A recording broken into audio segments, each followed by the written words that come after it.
আল্লাহ রাসূল সাল্লাল্লাহু আলাইহি ওয়াসাল্লাম বুখারী শরীফের 1149 নম্বর হাদিসে বলেন, ওযুর পরে যদি কোনো আমার উম্মত তাহিয়াতুল ওযু এই নিয়ত করে, কয় রাকাত নামাজ?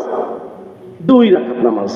তাহিয়াতুল ওযু সেই শুধু জুমার দিনে নয়, সর্বসময় যখনই ওযু করবে তখনই যদি ওযুর হকের উপরে, ওযুর যে একটা হক আছে এই হক আদায় করার বিষয়ে তাহিয়াতুল ওযুর 2 রাকাত নামাজ আদায় করবে।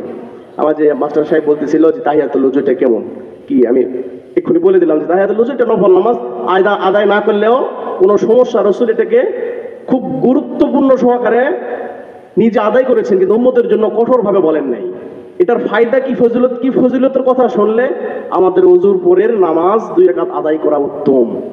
আল্লাহ রাসূল সাল্লাল্লাহু আলাইহি সাল্লাম বলেন, তাহিয়াতুল ওযু এর এমন ফজিলত, আল্লাহ রাসূল যখন মেরাজে গিয়েছিলেন, জান্নাত যখন পরিদর্শন করতেছিলেন, জান্নাত পরিদর্শনকালে পায়ের জুতার শব্দ হচ্ছিল।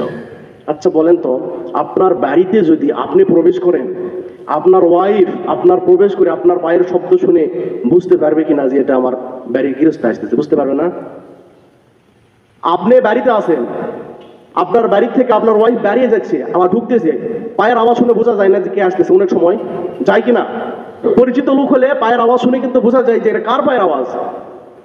জান্নাতের ভিতরে আল্লাহ রাসূল সাল্লাল্লাহু আলাইহি সাল্লাম জুতার শব্দ পাচ্ছিলেন, শব্দটা পরিচিত মনে হচ্ছিল যে কার পায়ের শব্দ এটা? জিবরাইল আলাইহিস সালাতু ওয়াস সালাম রাসূলকে বললেন, এটা বেলালের পায়ের আওয়াজ জান্নাতের ভিতরে পাওয়া যায়। সুবহানাল্লাহ বলেন। বেলালকে আল্লাহ রাসূল সাল্লাল্লাহু আলাইহি সাল্লাম ফজরের নামাজের পরে জিজ্ঞাসা করলেন, তোমার জুতার আওয়াজ আমি জান্নাতে শুনেছি, তোমার পায়ের আওয়াজ, এর কারণ কি? হুজুর, আমি প্রতিনিয়ত ওযু করার পরে 2 রাকাত ওযুর হক তাহিয়াতুল ওযু 2 রাকাত নামাজ আদায় করেছিলাম। সুবহানাল্লাহ, প্রতিনিয়ত করি এটা আমল। তাহলে এই ওযুর যে 2 রাকাত নামাজের সওয়াব আর এই আমলের ফজিলত কি গুরুত্বপূর্ণ না নরমাল? অনেক গুরুত্বপূর্ণ। আল্লাহ পাক আমাদেরকে আমল